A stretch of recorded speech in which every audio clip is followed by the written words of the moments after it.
Well, back in the 1940s, I was very active politically, mostly on these topics. I was what was then called a Zionist, what is now called anti-Zionist. I was in favor of a binational arrangement based on Jewish-Arab working-class cooperation, left binationalism. And I don't think it was an idle dream.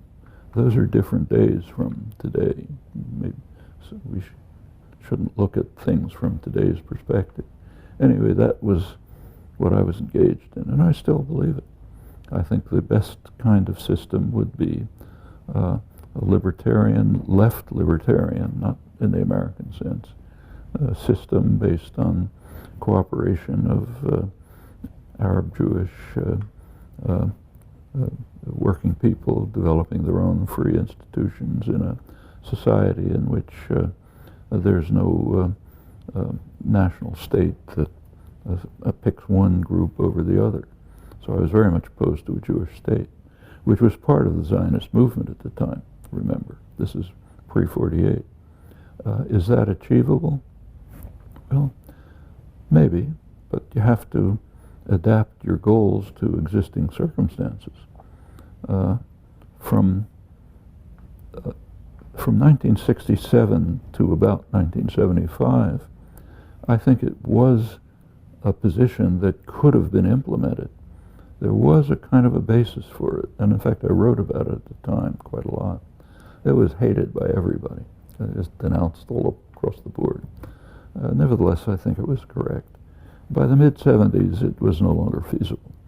Palestinian nationalism had taken its position on the domestically and in the international arena. And as far as I can see today, the only way of moving toward that goal or anything like it is in stages, in which the first stage is the international consensus on a two-state settlement, which is blocked by the United States and Israel. But if that can be implemented, it could be the basis for moving on to something much better. I can't think of any other way. I mean, there are people who talk about one state, but I think that's idle. There's no way to achieve it except in stages. That just has no support anywhere, either in the domestic populations or in the international arena. So by calling for one, I mean, we have to make, if you're a serious activist, you have to make a familiar distinction to all activists, distinction between proposing and advocating. You can propose anything you like. You can propose that everybody live in peace and love each other. That's fine. But if you're serious, you advocate a way to get from here to there. If you don't do that, it's vacuous. And if there's an alternative, I've never seen it suggested.